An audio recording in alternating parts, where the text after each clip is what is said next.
जब इन कंपनियों को ये कहा जाता है कि इंजन भारत में बनाओ, तो वो कहते हैं वो नहीं बनाएंगे, क्योंकि वो बनाएंगे तो रोजगार भारत के लोगों को मिलेगा, उनको रोजगार अपने देश के लोगों को देना है। तो जैसे मोटरसाइकिल वगैरह का इंजन सीधे इंपोर्ट करके आता है, इसी तरह से बड़ी बड़ी कारों के इंजन विदेशों से सीधे इंपोर्ट होके आते हैं, ट्रकों के इंजन सीधे इंपोर्ट होके आते हैं, बसों के इंजन इंपोर्ट होके आते हैं। भारत में तो सिर्फ फिट करके उसको बेचना शुरू कर देते हैं। तो टेक्नोलॉजी में कुछ 10% हिस्सा है जहाँ पर वो कोलैबोरेशन में काम करते हैं, लेकिन वहाँ भी वो टेक्नोलॉजी ट्रांसफ़र नहीं करते हैं, अपने देश से बनी बनाई मशीनें लाकर भारत में फिट करके बेचते। और एक हिस्सा है भारत का जो सबसे महत्व का हिस्सा है, जिसको हाईटेक कहा जाता है, उच्च तकनीकी कहा जाता है, उसमें कभी कोई विदेशी कंपनी इस देश में नहीं आती। मैं आपको नाम लेके बताऊं, सैटेलाइट बनाना हाई टेक्नोलॉजी का काम है, बहुत कठिन टेक्नोलॉजी होती है, बहुत क्लिष्ट टेक्नोलॉजी होती है, बहुत कॉम्प्लिकेटेड होती है। सैटेलाइट बनाना आसान काम नहीं है, लेकिन सैटेलाइट बनाने के लिए आज तक इस देश में कोई विदेशी कंपनी नहीं आई। आपको सुनकर हैरानी होगी, भारत देश ने अपना सबसे पहला सैटेलाइट 1975 के साल में छोड़ा था, जिसका नाम था आर्यभट्ट। तो आर्यभट्ट 1975 में हमने अंतरिक्ष में छोड़ा, और उसके बाद हमारे 20 सैटेलाइट अंतरिक्ष में गए हैं, और अभी लेटेस्ट हम तो दूसरे देशों के सैटेलाइट भी अंतरिक्ष में छोड़ने लगे हैं। इतनी तकनीकी का विकास इस देश में हुआ है, ये संपूर्ण स्वदेशी पद्धति से हुआ है, स्वदेशी के सिद्धांत पर हुआ है और स्वदेशी आंदोलन की भावना के आधार पर हुआ है। इसमें वैज्ञानिकों ने काम किया है वो स्वदेशी, इसमें जो तकनीकी इस्तेमाल हुई है वो स्वदेशी, इसमें जो कच्चा माल इस्तेमाल हुआ है वो स्वदेशी, इसमें जो टेक्नीशियन लगे हैं, जो मैकेनिक लोग लगे हैं, वो सब स्वदेशी। इनको छोड़ने के लिए अंतरिक्ष में जो काम हुआ है वो भी हमारी प्रयोगशालाएं स्वदेशी, इनके नियंत्रण का काम होता है वो भी प्रयोगशालाएं स्वदेशी। तो ये सारा कुछ स्वदेशी के सिद्धांत पर आधारित है सैटेलाइट के क्षेत्र में हमारा काम। और आपको मालूम है, अब सैटेलाइट छोड़ने के क्षेत्र में भारत अमेरिका, चीन, फ्रांस, ब्रिटेन के बाद 5वें नंबर का देश हो गया है। एक ज़माने में ये देश हमको चिढ़ाया करते थे कि भारत का सैटेलाइट अपने देश में से छोड़ने की अनुमति नहीं देते थे। बहुत बार ऐसा होता था कि हम सैटेलाइट बनाते थे, दूसरे देशों से छोड़ने के लिए जाते थे, लेकिन वो नहीं मानते थे। अब तो हमने अपने देश में ऐसे स्टेशन विकसित किए हैं। श्रीहरिकोटा ऐसा ही इस देश का बड़ा विशेष केंद्र है, जहाँ से हम अंतरिक्ष में रॉकेट छोड़ते हैं, सैटेलाइट लेके जाते हैं, और दूसरे देशों के सैटेलाइट भी हमारे रॉकेट लॉन्चर से हम छोड़कर आते हैं। इतनी तरक्की और इतना विकास इस देश में हुआ पिछले 30 वर्ष में, तो सिर्फ स्वदेशी की ताकत और स्वदेशी के सिद्धांत पर हुआ है। एक और उदाहरण देता हूं, मिसाइल बनाने की जो टेक्नोलॉजी है ये संपूर्ण स्वदेशी है, भारत में विकसित हुई है।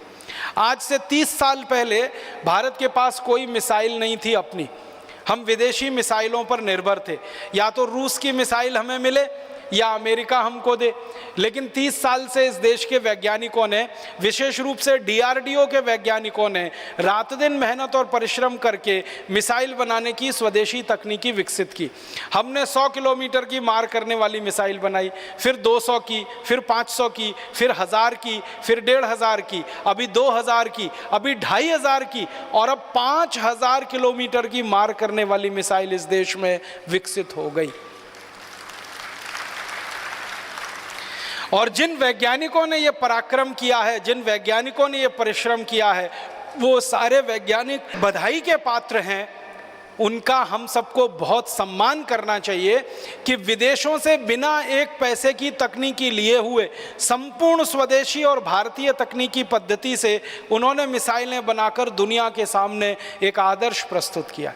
जिन वैज्ञानिकों ने ये सारा पराक्रम किया, सारा परिश्रम किया, महत्व की बात उनके बारे में जो ये है कि वो सब यहीं पैदा हुए, यहीं बढ़े, यहीं पढ़े और यहीं रिसर्च किया, और इतना ऊंचा उन्होंने स्थान दुनिया के सामने भारत का स्थित करवा दिया।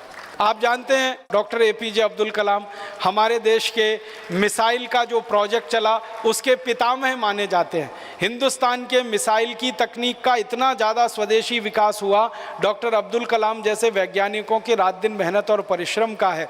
और एक तीसरा उदाहरण देता हूँ, आज से 50 साल पहले तक सारी दुनिया भारत का नाम लेके चिढ़ाती थी कि भारत के पास कोई परमाणु बम नहीं और परमाणु बम हो भी नहीं सकता है।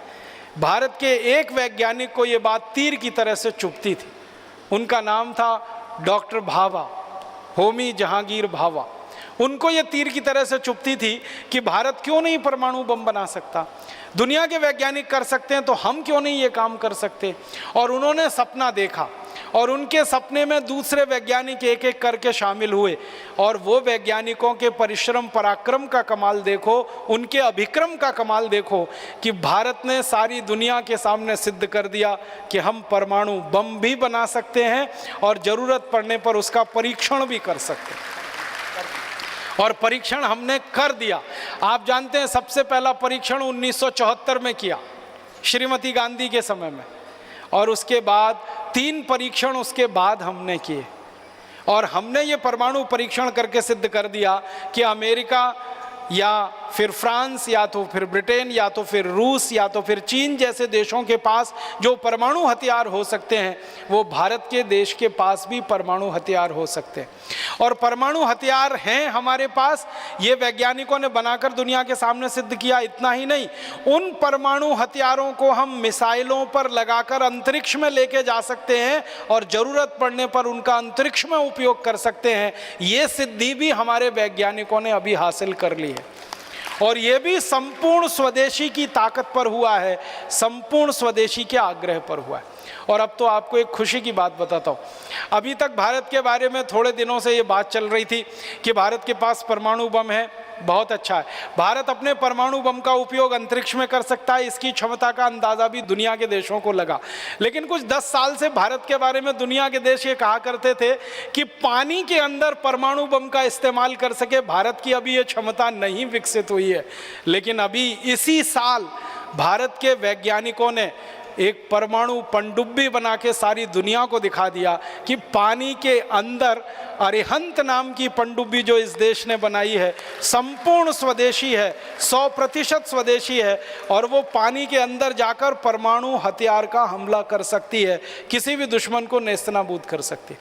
दुनिया में ये क्षमता सिर्फ 3 देशों के पास है, या तो अमेरिका के पास है, या तो चाइना के पास है और या तो फ्रांस के पास है। लेकिन अब भारत के पास भी ये क्षमता आ गई है कि पानी के नीचे 100 मील तक नीचे जाकर हमारी पनडुब्बी परमाणु हथियार का उपयोग कर सकती है अगर ज़रूरत पड़े तो पनडुब्बी में परमाणु हथियार लगा के हमें कोई विकास करना पड़ा, या रॉकेट पर परमाणु हथियार लगा के हमें कोई विकास करना पड़ा, या धरती पर परमाणु बमों का विकास करने के लिए परीक्षण करना पड़ा, ये सारी विधा का प्रयोग स्वदेशी वैज्ञानिकों ने किया, स्वदेशी तकनीकी से किया, स्वदेशी आग्रह के आधार पर किया और स्वदेशी गौरव को सारी दुनिया में प्रतिस्थापित किया। ये हाईटेक चीज़ें होती हैं, मिसाइल बनाने का काम, सैटेलाइट बनाने का काम, परमाणु बम बनाने का काम, पनडुब्बी बनाने का काम, जलयान बनाने का काम, जलपोत बनाने का काम, टैंक बनाने का काम, टैंकर बनाने का काम, तोप बनाने का काम, बंदूकें बनाने का काम, राइफल बनाने का काम, गोला बारूद बनाने का काम, ये सब चीज़ें हाईटेक होती हैं और इन सब चीज़ों में हम बहुत आगे बढ़ चुके हैं स्वदेशी के रास्ते पर।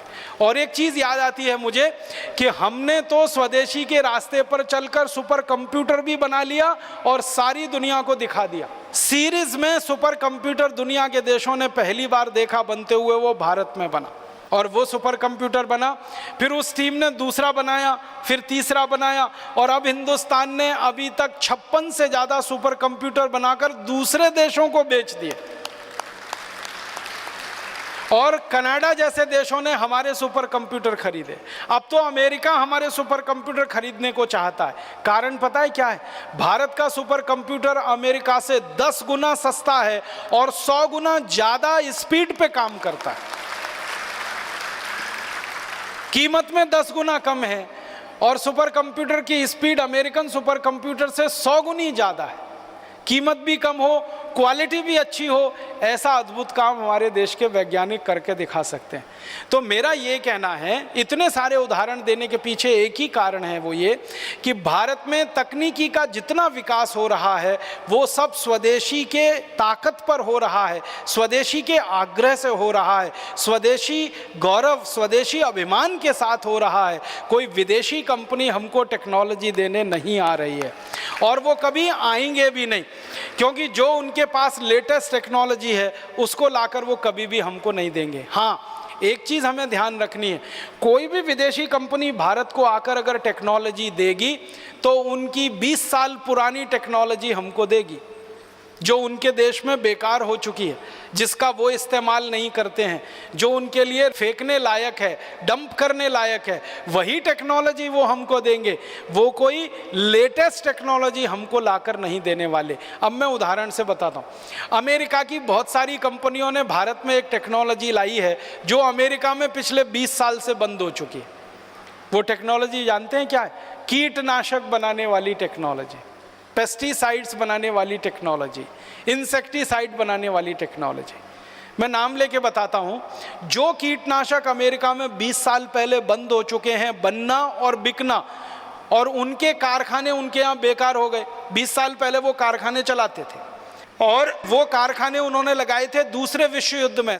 आपको एक बहुत रोचक जानकारी बताता हूँ। ये जो कीटनाशक बनाने वाले कारखाने होते हैं और ये रासायनिक खाद बनाने वाले जो कारखाने होते हैं, urea, DAP, super phosphate, endosulfan, malathion, parathion, benzene hexachloride, chlorpyrifos, monocrotophos, dichromate, ये सारे जहरीले रसायन बनाने वाले जो कारखाने होते हैं, ये सब लगाए गए थे अमेरिका और यूरोप में जब दूसरा विश्व युद्ध शुरू हुआ था 1939 में।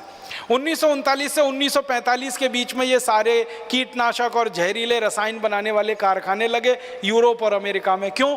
क्योंकि उस समय बम बनाने में इन सभी जहरीले रसायनों का इस्तेमाल होता था और दूसरे विश्व युद्ध में लाखों करोड़ों रुपए के बम बिके हैं, हथियार बिके हैं, ये सब आप जानते हैं। और उन हथियारों और बम के कारण 2 करोड़ से ज़्यादा लोग मरे हैं दूसरे विश्व युद्ध में, ये भी आप जानते हैं। तो ये हथियार बनाने के लिए रासायनिक सामान बनाए जाते थे, उनके कारखाने लगाए। बाद में क्या हुआ? दूसरा विश्व युद्ध खत्म हो गया, रासायनिक हथियार बिकना बंद हो गए, बम बिकना बंद हो गए, तो बम को बनाने वाला जो कच्चा माल होता था, रॉ मटेरियल, वो बिकना बंद हो गया। तो इन सब देशों ने क्या रास्ता निकाला कि जो कच्चा माल है, उनके पास रॉ मटेरियल है, वो दूसरे देशों में बेचा जाए और दूसरे देशों में उसकी खपत कराई जाए। तो दूसरे देशों में उस कच्चे माल को बेचने के लिए रासायनिक खाद और कीटनाशक बना लिए और धीरे धीरे अपने देश से उन्होंने सारा उत्पादन बंद कर दिया। आज से 20 साल पहले अमेरिका ने रासायनिक खाद और कीटनाशक के जो कारखाने बंद किए, वो सारी की सारी टेक्नोलॉजी उन्होंने भारत को उठा के दे दी और हमने वो खरीद ली। यूरोप के देशों ने हमको वो कारखाने बेच दिए, हमने खरीद लिए। तो भारत में अब जहर बनाने वाले कारखाने हैं, बेंजीन हेक्साक्लोराइड यहाँ बनता है, डीडीटी यहाँ बनता है, क्लोरोपाइरीफॉस बनता है, मोनोक्रोटोफॉस बनता है, डाइक्रोमेट बनता है। ऐसे 56 से ज़्यादा जहरीले रसायन हैं जो अमेरिका और यूरोप में बनना बंद हो चुके हैं, लेकिन वो भारत में बनते हैं। यहाँ पर उनका माल बिकता है, बेचे जाते हैं और किसानों को फंसा कर खेतों में उनको डलवाया जाता है। ये टेक्नोलॉजी विदेशों ने हमको दी है और इस टेक्नोलॉजी का जानते हैं साइड इफेक्ट कितना है। एक ही घटना सुनाता हूँ, आप उससे अंदाज़ा लगाइए। 1984 में अमेरिका की एक कंपनी ने अमेरिका से अपना कारखाना उठाकर भारत में लगाया। उस कंपनी का नाम था यूनियन कार्बाइड और वो कारखाना लगा भोपाल में, और भोपाल में लगा बहुत घनी बस्ती के बीच में, जवाहर नगर में। तो वहाँ यूनियन कार्बाइड का कारखाना लग गया। उस कारखाने में उन्होंने एक जहरीला सामान बनाना शुरू किया जिसका नाम था 777 एक कीटनाशक वो बनाते थे। उसमें जहरीले रसायन और गैसों का इस्तेमाल करते थे और एक दिन वो जहरीली गैस का सिलेंडर फट गया, उसमें से हज़ारों टन जहरीली गैस निकली और भोपाल में 17,000 लोग एक ही रात में तड़प कर मर गए और 1 लाख से ज़्यादा लोग जिंदगी भर के लिए विकलांग हो गए। किसी के फेफड़े गल गए, किसी की किडनी खराब हो गई, किसी का लीवर चला गया, किसी की आंखें चली गई, किसी की सुनने की शक्ति चली गई, किसी की प्रोक्रिएशन की ताकत खत्म हो गई। ऐसी विकलांगता में 1 लाख से ज़्यादा लोग, और आने वाली पीढ़ियों पर उसका असर है, क्योंकि अभी तक भोपाल में बच्चे पैदा होते हैं, इस दुर्घटना के बाद वो विकलांग पैदा होते हैं, जबकि इस घटना को 25 साल से ज़्यादा गुजर गए। तो ये टेक्नोलॉजी आई हमारे देश में अमेरिका से, जो उनके यहाँ काम में नहीं आती, रिजेक्ट हो गई है, रिडेंडेंट है, वो टेक्नोलॉजी लाकर उन्होंने भारत में स्थापित की और इतनी बड़ी दुर्घटना हुई। मुझे दुख और अफसोस इस बात का है कि यूनियन कार्बाइड का जो एक कारखाना भोपाल में था, जिससे इतनी बड़ी दुर्घटना हुई, ऐसे 56 से ज़्यादा कारखाने भारत में अलग अलग स्थानों पर लगे हुए हैं। अमेरिका और यूरोप की देशों की लाई हुई रद्दी से रद्दी तकनीकी उसमें इस्तेमाल की जा रही है और जहर का उत्पादन किया जा रहा है, और ये जहर भारत के किसानों को बेचा जा रहा है। किसान उसको खेत में डाल रहे हैं, खेत में से वो गेहूं, चावल, चने, दाल में आ रहा है, फिर वो हमारे शरीर में आ रहा है, फिर उसको खाकर हमारे शरीर में 20 किस्म की बीमारियां हो रही हैं। इतनी रद्दी और घटिया टेक्नोलॉजी यूरोप और अमेरिका से हमारे देश में आती है, ये हमें ध्यान देना चाहिए। वो हाई टेक्नोलॉजी हमको नहीं देते, जो टेक्नोलॉजी उनके यहाँ बिल्कुल काम की नहीं है, कबाड़ की है, उसको उठाकर भारत को बेच देते। इसी तरह से और एक उदाहरण बताऊं, अमेरिका की कुछ कंपनियों ने भारत में रेफ्रिजरेटर बेचना शुरू किया है। आप जानते हैं कि ये रेफ्रिजरेशन की जो टेक्नोलॉजी है, ये हमारे पर्यावरण को बहुत ज़्यादा प्रदूषित करती है, और हमारी जो ओजोन लेयर है, जो हमारी सुरक्षा के लिए भगवान ने हमको दे रखी है, उसको ख़त्म करती है। तो जो रेफ्रिजरेटर बनाना अमेरिका, यूरोप ने 15-20 साल पहले बंद कर दिया, वो टेक्नोलॉजी लेकर उनकी कंपनियाँ भारत में आई हैं और वही रेफ्रिजरेटर बेच रही हैं जो 20 साल पहले उनके देश में बंद हो चुके। इसी तरह से और भी कई क्षेत्र में केमिकल टेक्नोलॉजी के फील्ड में बहुत सारी तकनीकी उन्होंने लाके हमारे देश को देना शुरू किया है। तो मेरा आपको कहने का एक ही अभिप्राय है, वो ये कि कोई भी विदेशी कंपनी लेटेस्ट टेक्नोलॉजी लाकर भारत को नहीं देती, ज़रूरत की तकनीकी लाकर वो हमको नहीं देते। जिस तकनीकी की हमें ज़रूरत है, आवश्यकता है, वो मना कर देते हैं, और जो तकनीकी हमें बिल्कुल नहीं चाहिए, ज़बरदस्ती हमारे सिर पर थोप देते हैं, डाल देते हैं। हम इस घटाटोप में फंस गए हैं। विदेशों से तकनीकी आ रही है, इंपोर्टेड टेक्नोलॉजी आ रही है, उसमें कुछ खास दम नहीं है। इसलिए आप इस माया मोह से बाहर निकलिए। कोई टेक्नोलॉजी उनके यहाँ से आती नहीं है। जो टेक्नोलॉजी बनाते हैं वो हम बनाते हैं। विकास करना होता है देश का, हम करते हैं, और आगे बढ़ाना होता है तो हम बढ़ाते हैं। विदेशी कंपनियां तो एक ही चीज़ लेके आती हैं, जो रद्दी टेक्नोलॉजी उनके यहाँ चल नहीं सकती उसको लाकर यहाँ फेंक दें, और जो वस्तुएं उनके यहाँ इस्तेमाल नहीं हो सकती उनको लाकर यहाँ पर फेंक दें। अब मैं और एक छोटा सा विषय लेना चाहता हूँ जो बहुत गंभीर है कि विदेशी तकनीकी कैसी है। मैं आपको दवाओं के क्षेत्र में कुछ बताना चाहता हूँ। चिकित्सा के क्षेत्र में, दवाओं के क्षेत्र में अक्सर हमको ये सुनने को मिलता है कि बड़ी बड़ी विदेशी कंपनियां आ रही हैं, बहुत सारी दवाएं बनाकर ला रही हैं, उन दवाओं को भारत में बेचा जा रहा है। हमको ऐसा लगता है कि ये दवाएं बहुत हाई टेक हैं, हाई क्वालिटी हैं। मैं आपको बताना चाहता हूँ वो ये कि दुनिया के देशों में जो जो दवाएँ 20, 25, 30 साल से बंद हो चुकी हैं, जिनको जहर घोषित किया गया है, जिनको A class poison, B class poison declare कर दिया गया, जो बहुत ही खतरनाक जहर हैं, ऐसी दवाएं लाकर विदेशी कंपनियां भारत में बेचती हैं और हजारों करोड़ रुपए लूटती हैं। उसका मुझे बहुत दर्द है। मैं 1947 के रिजर्व बैंक ऑफ इंडिया के कुछ रिपोर्ट्स पढ़ रहा था तो पता चला विदेशी कंपनियां मात्र 10 करोड़ की दवाएं बेचती थी इस देश में 1947 में। अब 2009 आ गया तो विदेशी कंपनियों की दवाएं जो उनके वाइट मनी में हैं, उनकी बैलेंस शीट में है, और उन्होंने जो अपने आंकड़े दिए हैं वो 70,000 करोड़ के हैं। माने 70,000 करोड़ की दवाएं आज वो भारत में बेच रहे हैं, और इनमें से अधिकांश दवाएं ऐसी हैं जिनकी हमें ज़रूरत ही नहीं है। मैं आपको भारत देश के एक जस्टिस हाथी हुआ करते थे, उन्होंने एक कमीशन की रिपोर्ट बनाई थी जिसको जस्टिस हाथी कमीशन रिपोर्ट कहते हैं। उस रिपोर्ट के कुछ आंकड़े बताता हूँ। उन्होंने बताया हिंदुस्तान के सारे बड़े बड़े डॉक्टर और वैज्ञानिकों की और भारत के कुछ विधि विशेषज्ञों की, कानून के जानकारों की एक समिति बनी थी। उस समिति ने अपनी रिपोर्ट दी जिसके अध्यक्ष थे जस्टिस हाथी।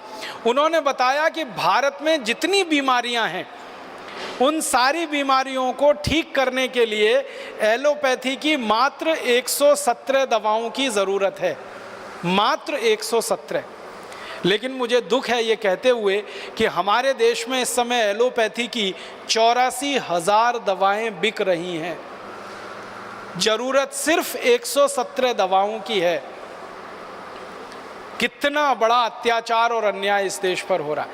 वर्ल्ड हेल्थ ऑर्गेनाइजेशन के बारे में भी बात करता हूं। WHO कहता है कि भारत की सभी बीमारियों का इलाज करने के लिए 250 अधिक से अधिक दवाओं की ज़रूरत है, कम से कम 117, अधिक से अधिक 250, और इस देश में 84,000 दवाओं के फॉर्मुलेशन बिक रहे हैं जो बिल्कुल बेकार हैं, आपके किसी काम के ही नहीं है। आपको मालूम ही नहीं है कि जो दवा आप खा रहे हैं किसी डॉक्टर के प्रेस्क्रिप्शन पर लिखी हुई, वो दवा आपके काम ही नहीं आने वाली है। और इससे भी ज़्यादा दुख और अफसोस है कि जो काम नहीं आए दवा, वहाँ तक तो समझ में आता है, जो दवा आपके शरीर को हानि पहुँचाए, दुष्परिणाम करे, ऐसी खतरनाक दवाएं भी हम खा रहे हैं इन विदेशी कंपनियों के द्वारा जो बेची जा रही। कुछ दवाओं के नाम लेके बताता हूँ। दवाओं की संख्या अब तक जो हमारे पास आ पाई है, हमने अभी तक 5,000 दवाओं को लिस्ट किया है। 5,000 हैं, 84,000, ध्यान रखिएगा, 84,000 दवाएं बाजार में हैं। इनमें से सिर्फ 117 काम की हैं, बाकी सब बेकार हैं। जो बेकार की दवाएं हैं उनमें से 5,000 को अभी तक लिस्ट कर पाए हैं, सूची बना पाए हैं। उनमें से कुछ प्रमुख दवाओं के नाम मैं लेना चाहता हूं, जिन्हें अक्सर हम खरीद कर खाते रहते हैं, और वो दुनिया के कितने देशों में बंद हैं और वो हमारे शरीर को कितना नुकसान पहुँचाती। एक दवा है जो बहुत ज़्यादा इस देश में इस्तेमाल होती है, ऑक्सीफन बूटाजोन। एक दवा है फिनाइल बूटाजोन। एक दवा है उसका नाम है एक्टिमाल। एक दवा उसका नाम है एल्जीरियल। एक दवा है उसका नाम है बूटा कार्डिडान। एक दवा है बूटा प्रॉक्सीवॉन। ये 7 दवाएं हैं जो ब्रिटेन में, पश्चिमी जर्मनी में, फ्रांस में, इटली में, फिनलैंड में, अमेरिका में, ऑस्ट्रेलिया में, न्यूजीलैंड में, मलेशिया में, इजराइल में, जॉर्डन में, और हमारे पड़ोसी बांग्लादेश में भी बंद है।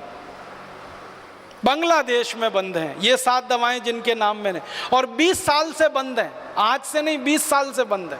बांग्लादेश भी जिन दवाओं को बिकने नहीं देता अपने यहाँ, इजराइल जैसा देश बिकने नहीं देता, जॉर्डन जैसा देश बिकने नहीं देता, फिनलैंड में, ऑस्ट्रेलिया, न्यूजीलैंड में, मलेशिया में वो दवाएं नहीं बिकती, America, Japan, Italy, Sweden, Germany में कहीं नहीं बिकती, वो भारत में धड़ल्ले से बिक रही हैं ये 7 दवाएं।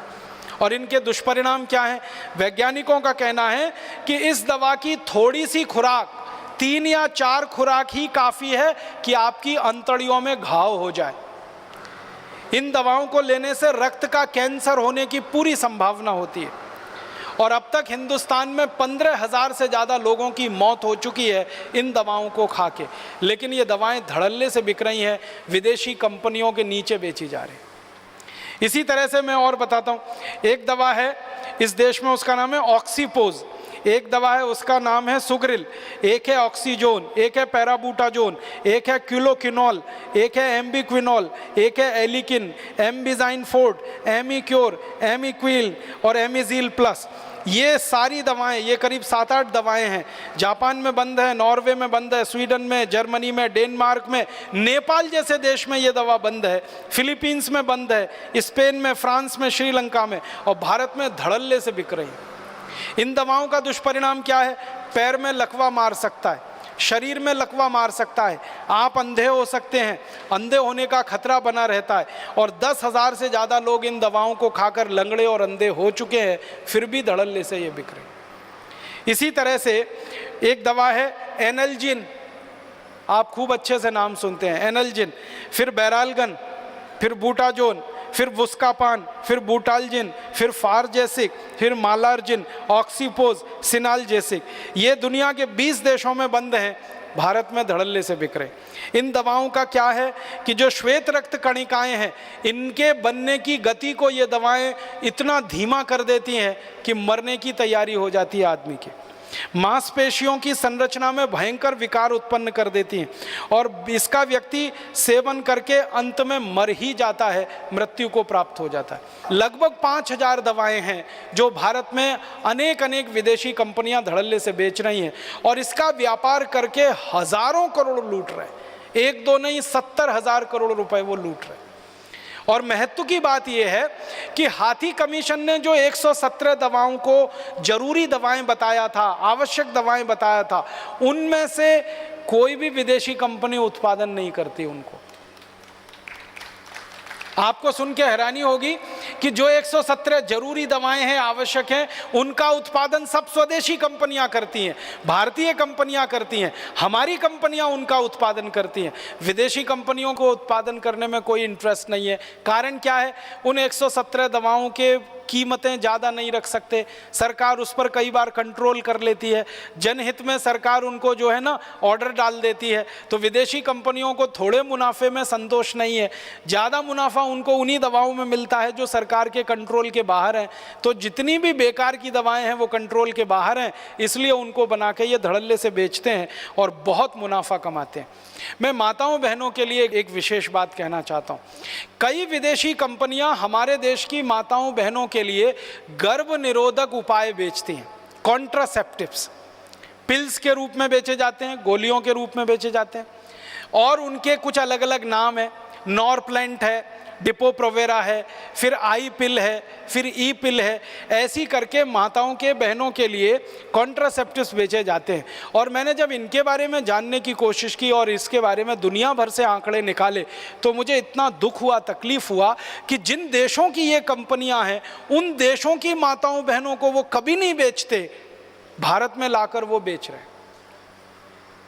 जैसे हमारे देश में माताओं बहनों के लिए डिपो-प्रोवेरा नाम का एक तकनीक है जो इन्होंने बनाई है कॉन्ट्रासेप्शन के लिए, गर्भ निरोधन के लिए।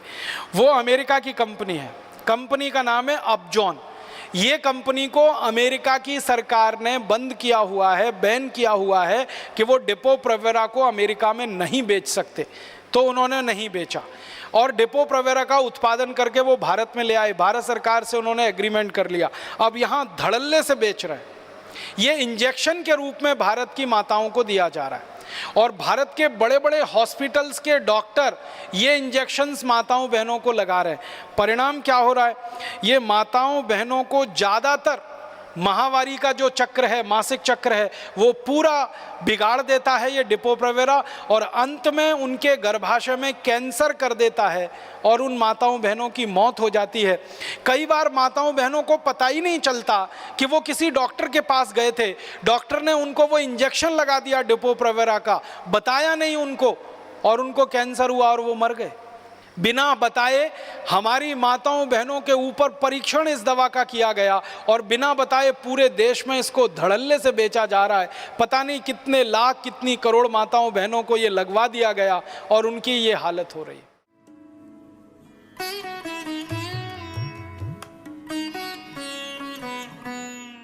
हमारे देश में एक कॉन्ट्रासेप्शन के लिए नेट इन नाम की एक उन्होंने टेक्नोलॉजी लाई है। स्टीरॉइड के रूप में ये माताओं को दिया जाता है, कभी इंजेक्शन के रूप में दे देते हैं, कभी गोलियों के रूप में दे देते हैं, और इससे अक्सर हमारी माताओं बहनों को गर्भपात हो जाते हैं और उनके जो पीयूष ग्रंथि के हार्मोन का सिक्रीशन है वो पूरी तरह से डिसबैलेंस हो जाता है, असंतुलित हो जाता है, और माताएं बहनें बहुत परेशान होती हैं जिनको ये नेट इन दिया जाता है। इसी तरह से RU 496 नाम की एक उन्होंने टेक्निक लाई है, फिर रूसेल नाम की एक है, यूक्लेफ नाम की एक है, फिर एक नॉर प्लांट है, फिर एक प्रजनन रोधक टीका उन्होंने बनाया है। सभी हमारी माताओं बहनों के लिए तकलीफ का कारण बनती हैं। उनमें एक बहुत बड़ी तकलीफ ये आती है कि ये जितने भी कॉन्ट्रासेप्शंस की चीज़ें माताओं बहनों को दी जाती हैं, यूट्रस की, गर्भाशय की मांसपेशियाँ एकदम ढीली पड़ जाती हैं, पूरा मासिक चक्र उनका गड़बड़ा जाता है। अक्सर माताएं बहनें मासिक समय में बेहोश हो जाती हैं, इतना दर्द होता है उनके शरीर में, लेकिन उनको ये मालूम नहीं होता कि उनको वो कॉन्ट्रासेप्टिव दिया गया, उसके कारण ये हो रहा है। और हज़ारों करोड़ रुपए की लूटमार इस देश में विदेशी कंपनियों के द्वारा हो रही है इन कॉन्ट्रासेप्टिव चीज़ों को बेचकर। एक दो चीज़ और मैं आपको बताना चाहता हूँ कि आप अपने घर में अक्सर मच्छर मारने वाली दवाएँ इस्तेमाल करते हैं, अलग अलग नामों से बाज़ार में बिकती हैं। कोई जो है लिक्विड फॉर्म में आती है, आप उसको लगा देते हैं, कोई तो टिकिया के फॉर्म में आती है, आप उसको इस्तेमाल करते हैं, कोई तो कॉइल के फॉर्म में आती है, आप उसको इस्तेमाल करते हैं।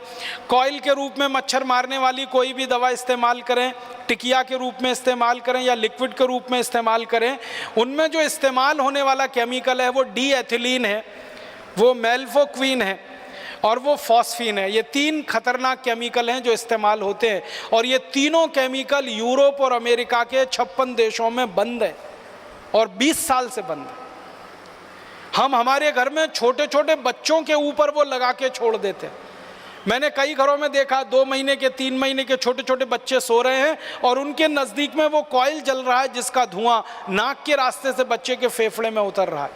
वैज्ञानिकों का ये कहना है कि ये मच्छर मारने वाली दवाएं अंत में मनुष्य को मार देती हैं। कई बार क्या होता है, मच्छर तो इनसे मरते नहीं हैं, मनुष्य मर जाते हैं जिनके लिए ये दवाएं इस्तेमाल हो रही। और ज़्यादातर इन दवाओं का व्यापार, डी एथिलीन का व्यापार, फॉस्फीन का व्यापार हिंदुस्तान में विदेशी कंपनियों के कंट्रोल में है और वो अंधाधुंध केमिकल इंपोर्ट करके लाके बेच रहे हैं और भारत की कुछ स्वदेशी कंपनियां भी बनाकर उनको बेच रही हैं। तो आप जरा सोचिए, आपकी सुरक्षा के लिए, आत्मरक्षा के लिए आप कम से कम ये चीज़ें इस्तेमाल करना बंद करिए। फिर आप बोलेंगे मच्छर तो हैं, उनका तो क्या उपाय है? सबसे अच्छा उपाय है मच्छरदानी लगा के सोइए। स्वदेशी है, सस्ती है, क्वालिटी में अच्छी है, सारे देश में उत्तर से दक्षिण पूरब से पश्चिम मिलती है और कोई साइड इफ़ेक्ट नहीं है, कोई एक्सपायरी डेट नहीं है, एक बार खरीदी तो 20-25 साल चलेगी। और तरह तरह की मच्छरदानियाँ आने लगी हैं। अब तो वो डंडे वाली ज़रूरत नहीं है, एक हुक में लटका दीजिए वो आती है, आप ऐसे खोल के सो जाइए आती है, नहीं तो चादर की तरह से ओढ़ के सो जाइए, कुछ नहीं कर सकते। तो ये मच्छर मारने वाली दवा से तो अच्छी है। मच्छर मारने वाली दवाएं खरीदें, विदेशी कंपनियों को मुनाफा दें, उससे अच्छी अपनी मच्छरदानी है। और आप चाहें तो एक छोटा प्रयोग और करके देख सकते हैं। नीम होता है ना, नीम का तेल बाज़ार में मिलता है, तो नीम का तेल ऐसे जलाएं दीपक के रूप में। एक दीपक ले लें, उसमें रुई की बाती बनाएं, नीम का तेल जला के दीपक को रख दें। वो दीपक जितनी देर जलेगा एक भी मच्छर कमरे में नहीं आएगा। इतना सस्ता और सरल उपाय। नीम का तेल बाजार में 30-40 रुपए लीटर मिलता है। 1 लीटर तेल खरीदेंगे, बड़े आराम से 3-4 महीने चलता है। और दूसरा एक तरीका है, गाय के गोबर से बनी हुई अगरबत्ती और गाय के गोबर से बनी हुई धूप बत्तियाँ भी बाज़ार में अब आ गई हैं। कई गौशालाएं उनको बनाती हैं, उनको जलाकर आप सो जाइए, वो भी मच्छर को भगाती हैं और क्वालिटी में मच्छर अगरबत्ती से अच्छी। अगर गाय के गोबर की अगरबत्ती धूप बत्ती जलाएंगे तो पैसा किसी गौशाला को मिलेगा और उससे गाय की रक्षा होगी, और गाय की रक्षा के बाद अंततः देश की ही रक्षा होने वाली है। और अगर आप मच्छर अगरबत्ती खरीदेंगे तो पैसा किसी विदेशी कंपनी के पास जाएगा और उस पैसे से आपका भी नुकसान, देश का भी नुकसान हो जाए। मुझे अब आपको इन कंपनियों के बारे में एक और आखिरी बात कहनी है, वो ये कि समय समय पर इन कंपनियों को अपनी दवा बेचनी है, और दवा बेचनी है तो उसके लिए माहौल बनाते हैं, वातावरण तैयार करते हैं। और वो वातावरण और माहौल कैसे तैयार किया जाता है उसका ताज़ा उदाहरण है स्वाइन फ्लू। स्वाइन फ्लू आ गया, स्वाइन फ्लू आ गया, स्वाइन फ्लू आ गया, सारे देश में हल्ला हो रहा है। अखबारों में फ्रंट पेज पर खबर छप रही है, टीवी चैनलों पर दूसरी न्यूज़ ही नहीं है सिवाय इसके कि स्वाइन फ्लू, स्वाइन फ्लू। हर दिन कैंसर से 1500 लोग मरते हैं औसतन, और 1200 लोग करीब करीब दमा, अस्थमा, ट्यूबरकुलोसिस से मरते हैं। हृदय घात की बीमारियों से 800 से 1000 लोग हर दिन मरते हैं। तो इतनी बड़ी मौत के आंकड़े हैं, कैंसर, हार्ट अटैक, दमा, अस्थमा, ट्यूबरकुलोसिस, उसके बारे में मीडिया में कोई चर्चा नहीं है। Swine flu, swine flu, swine flu, इसका एक रहस्य है।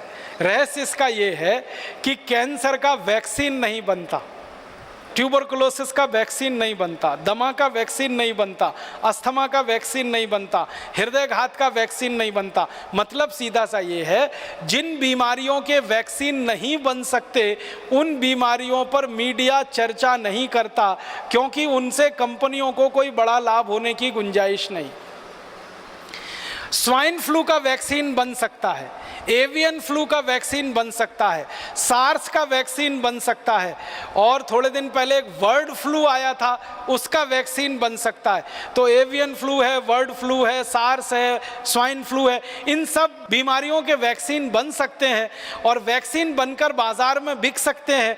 और इसमें विदेशी कंपनियों को मुनाफा बहुत भयंकर है, इसलिए मीडिया में ये सारी खबरें बाकायदा प्रायोजित तरीके से दिया जाती हैं, छपवाई जाती हैं, बनवाई जाती हैं। एक अमेरिकन कंपनी है, वो स्वाइन फ्लू की दवा बनाती है, टेमी फ्लू, और जानकारी ये मिली है कि टेमी फ्लू दवा को बनाते समय वायरस जो है अनकंट्रोल्ड हुआ, नियंत्रण के बाहर हुआ और उसने स्वाइन फ्लू को फैलाना शुरू किया सारी दुनिया। माने एक अमेरिकन कंपनी की बदमाशी से, एक अमेरिकन कंपनी की गैर जिम्मेदारी से स्वाइन फ्लू का वायरस सक्रिय हुआ और सारी दुनिया के 30 देशों को उसने अपनी चपेट में लिया। अब वो 30 देश हैं, वो टेमी फ्लू के ग्राहक हो गए। वायरस निकला अमेरिका से, ग्राहक हो गए उनके दुनिया के 30 देश के लोग। अब वो सब लोग जिनको स्वाइन फ्लू होने की संभावना है या हो गया है, डॉक्टर उनको एक ही दवा लिख रहे हैं, टेमी फ्लू खाओ, टेमी फ्लू खाओ, टेमी फ्लू खाओ। जो विद्वान डॉक्टर हैं और जो इन कंपनियों के चक्कर में नहीं फंसते हैं, ऐसे भी कई डॉक्टर हैं, वो बता रहे हैं कि टेमी फ्लू बिल्कुल मत खाओ, क्योंकि आपने टेमी फ्लू खाया तो ये स्वाइन फ्लू का जो वायरस है ये स्ट्रक्चर बदलने में माहिर है, तुरंत नया स्ट्रक्चर ले सकता है और वो नए स्ट्रक्चर में रेजिस्टेंस आ सकता है, फिर कितना भी टेमी फ्लू खाना ठीक ही नहीं होने वाले। तो ऐसा पूरे देश में आतंक और माहौल फैला दिया। और ये आतंक और माहौल के दो ही उद्देश्य हैं। पहला उद्देश्य है ज़्यादा से ज़्यादा टेमी फ्लू दवा बेचना, जो पिछले 10 साल से इस कंपनी ने उत्पादन करके गोडाउन में भरी हुई है, अब वो गोडाउन खाली करना है। अब ये गोडाउन कोई ऐसा गोडाउन नहीं है जो टूथपेस्ट का हो, रोज़ इस्तेमाल करें और फेंक दें। ये गोडाउन तो तभी खाली होगा जब कोई दवा का आतंक हो, वायरस का आतंक हो और डर हो और दहशत हो। डर, दहशत और आतंक के चलते आदमी मजबूर हो जाता है महंगी से महंगी दवा खाने के लिए और महंगे से महंगा इलाज करने के लिए। तो ये स्वाइन फ्लू का वायरस इसी तरह का एक प्रोपेगेंडा है। मुझे तो एक ही बात कहनी है, वो ये कि ये स्वाइन फ्लू नहीं है, मीडिया फ्लू है।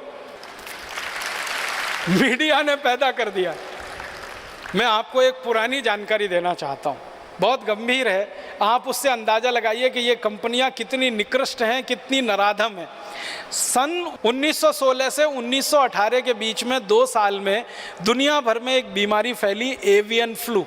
वो ऐसा ही था जैसे स्वाइन फ्लू है, और उस बीमारी के फैलने से सारी दुनिया में कुछ लोग प्रभावित हुए।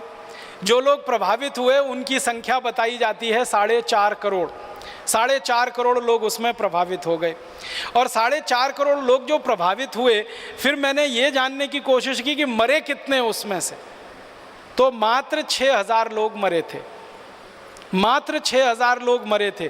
अब उसके बाद क्या हुआ कि ये एवियन फ्लू का वायरस फैला और इसमें 6,000 लोग मर गए, सारी दुनिया में आतंक फैल गया।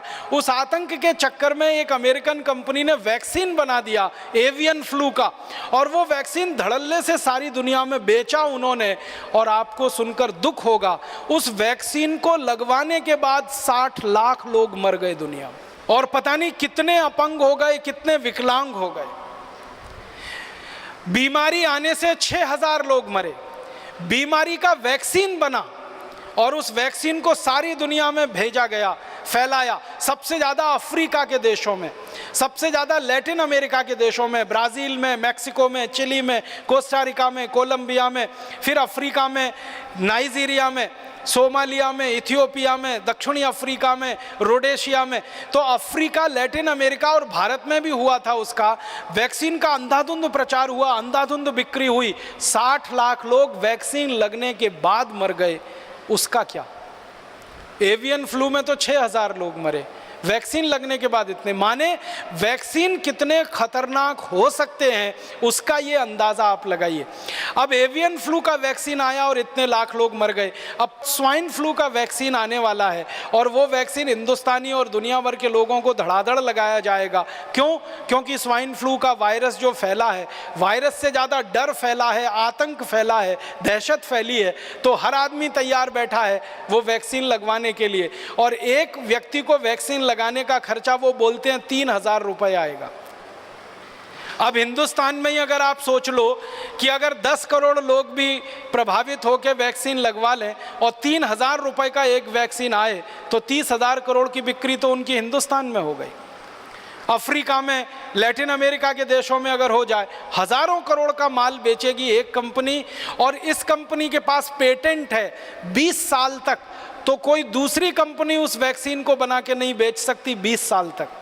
और इसी कंपनी के पास दवा का भी पेटेंट है 20 साल का, तो टेमीफ्लू दवा को कोई दूसरी कंपनी नहीं बनाकर बेच सकती 20 साल तक। तो 20 साल तक एक ही अमेरिकन कंपनी की मोनोपोली रहेगी और उस मोनोपोली पर हज़ारों करोड़ रुपए वो लूटेंगे लोगों के दिलो दिमाग में। इसलिए स्वाइन फ्लू का दहशत, आतंक और डर बिठाया जा रहा है। मैं एक आखिरी बात कह के ख़त्म करूँगा कि हम इस बात को याद रखें, इतिहास में हमसे एक गलती हो गई थी। जहांगीर नाम का एक राजा था, उसने एक विदेशी कंपनी को इस देश में लाइसेंस दे दिया था व्यापार करने का। परिणाम ये हुआ कि जिस कंपनी को जहांगीर ने बुलाया था उसी कंपनी ने जहांगीर को गद्दी से उतरवा दिया और वो कंपनी इस देश की मालिक हो गई थी और 250 साल ये देश उसका गुलाम हो गया। उस एक ईस्ट इंडिया कंपनी की गुलामी से आज़ादी पाने के लिए 6,32,781 शहीदों को कुर्बानी देनी पड़ी। भगत सिंह, ऊधम सिंह, चंद्रशेखर, आशफाकुल्ला, राम प्रसाद बिस्मिल, तात्या टोपे, अजीमुल्ला, ऐसे 7,32,781 शहीद कुर्बान हो गए और 4.5 करोड़ से ज़्यादा हिंदुस्तानियों को परोक्ष रूप से कुर्बानी देनी पड़ी, जो अंग्रेज़ों की नीतियों के कारण भूख से मर गए, अकाल से मर गए और अंग्रेज़ों की गोलियां, लाठियां खाकर मर गए, अंग्रेज़ों के अत्याचार से मर गए। बहुत कीमती है ये आज़ादी। एक विदेशी कंपनी के चक्कर में हमने इसको गंवा दिया था। अब दोबारा हम इस आज़ादी को गंवा नहीं सकते, क्योंकि जिस ईस्ट इंडिया कंपनी ने हमको लूटा, सारी दुनिया का कंगाल और भिखारी देश हमको बना दिया। अंग्रेज़ों की ईस्ट इंडिया कंपनी आई नहीं होती तो ये अंग्रेज़ कहते हैं कि सारी दुनिया का समृद्धशाली देश भारत था, सारी दुनिया का सर्वोच्च शिखर पर बैठा हुआ देश भारत था। एक अंग्रेज, मैकॉले का एक वाक्य पढ़कर सुनाना चाहता हूँ। वो कहता है कि अंग्रेज़ों के आने के पहले, ईस्ट इंडिया कंपनी के आने के पहले के भारत के बारे में वो कह रहा है, I have travelled across the length and breadth of this country India and I have not seen one person who is a beggar, who is a thief. Such wealth I have seen in this country, such high moral values, people of such caliber that I do not think we could ever conquer this country unless we break the very backbone of this country, which is her spiritual and cultural heritage, and therefore I propose that we replace her old and ancient education system, her culture, for the Indians think that all that is foreign is good and greater and that there is own. They will lose their self-esteem, their native culture, and they will become what we want them, a truly dominated nation. ये Macaulay कह रहा है कि भारत में आया, एक भी जगह उसने किसी भिखारी को नहीं देखा, एक भी जगह किसी चोर को नहीं देखा, क्योंकि किसी को भीख मांगने की ज़रूरत नहीं थी, चोरी करने की ज़रूरत नहीं थी। बहुत धन संपन्न देश ये था, बहुत पैसे वाला ये देश था। 33% निर्यात करता था, 27% से ज़्यादा आमदनी सारी दुनिया की हमारे पास थी, 40% से ज़्यादा उत्पादन पूरी दुनिया में हम अकेले करते थे। इतना पैसे वाला, समृद्धशाली, संपन्न देश था, उस एक ईस्ट इंडिया कंपनी ने कंगाल और भिखारी देश बना दिया। अब 5,000 विदेशी ईस्ट इंडिया कंपनियां आज इस देश में हैं। देश का आने वाला समय कैसा होगा, इस अंदाजे को मन में रखकर आप तैयार होइए, संकल्प करिए और इस देश में फिर से एक बड़ा आंदोलन शुरू करिए, स्वदेशी का, स्वराज्य का, अपने देश की आज़ादी को बचाने का, अपनी स्वतंत्रता को बचाने का, अपने स्वराज्य और स्वतंत्रता को पूर्ण रूप से स्थापित कराने का। और उसी आंदोलन का नाम है भारत स्वाभिमान, उसी अभियान का नाम है भारत स्वाभिमान। तो आप सब भारत स्वाभिमान के सक्रिय सेनानी बने और हमारे सेनापति परम पूजनीय स्वामी जी के निर्देशन में अपनी पूरी जिंदगी की सार्थकता इसी काम में ढूंढें और खोजें कि हम भारत की दोबारा गुलामी आने नहीं देंगे और आधी अधूरी आज़ादी को पूरी आज़ादी में परिवर्तित करेंगे। भूतकाल में जो भारत सोने की चिड़िया था, सारी दुनिया का विश्व गुरु था, भविष्य में भी भारत सोने की चिड़िया और विश्व गुरु बनेगा, ऐसी हमारे मन में दृढ़ संकल्प की भावना हो। ईश्वर हमको इसके लिए ताकत दे, शक्ति दे, संकल्प दे। इस भावना के साथ आभार, धन्यवाद।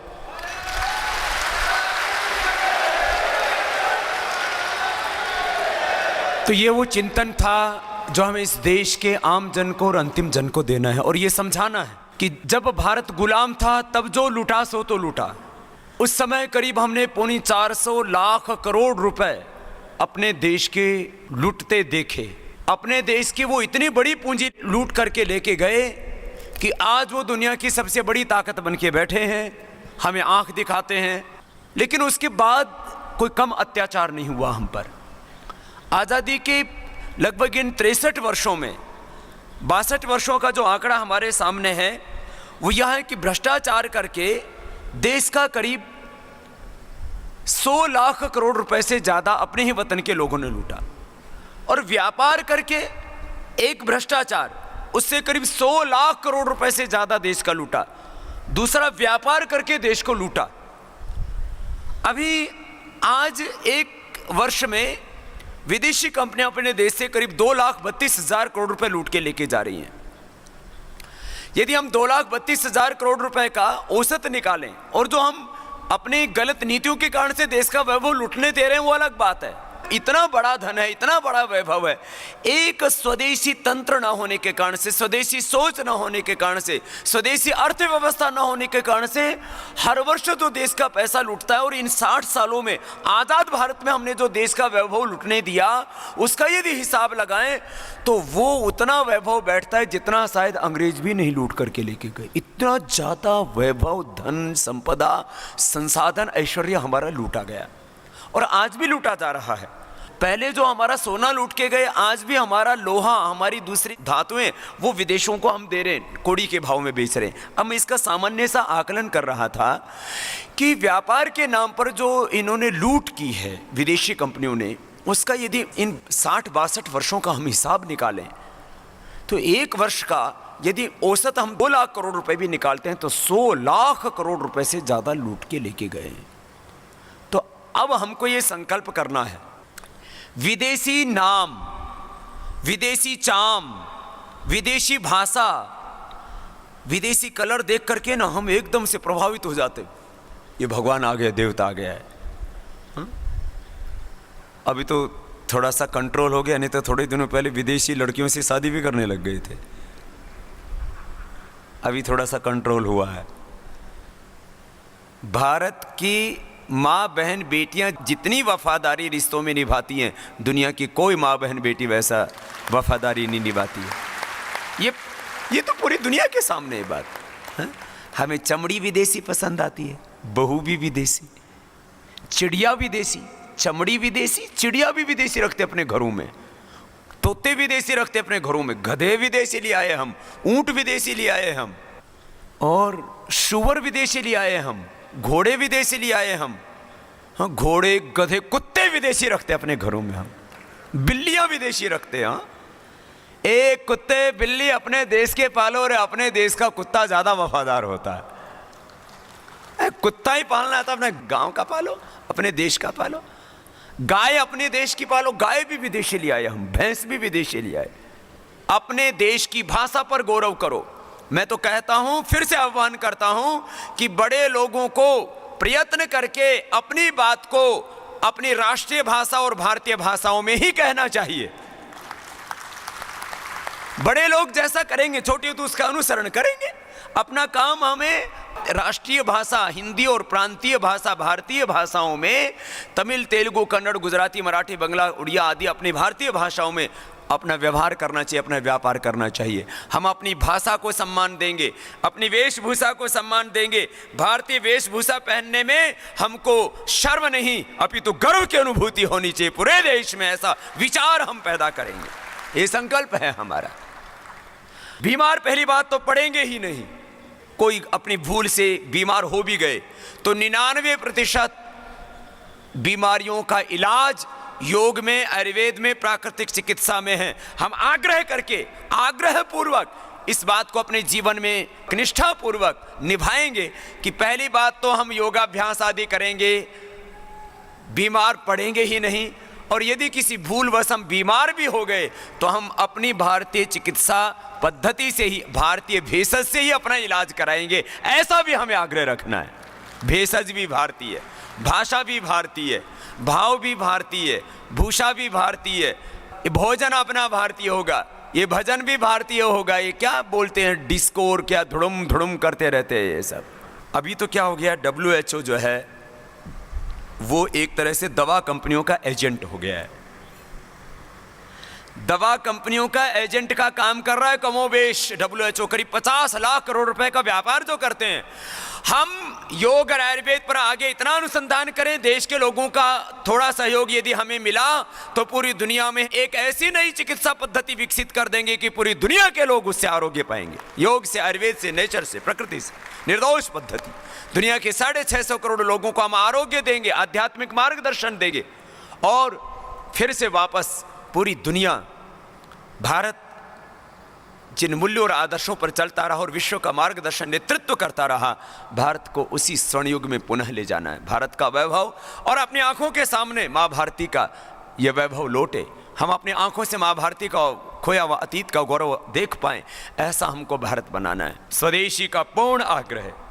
चिकित्सा में, शिक्षा में, शासन में, न्याय में, अर्थव्यवस्था में स्वदेशी का पूर्ण आग्रह हमको रखना है और ऐसा भारत बनेगा।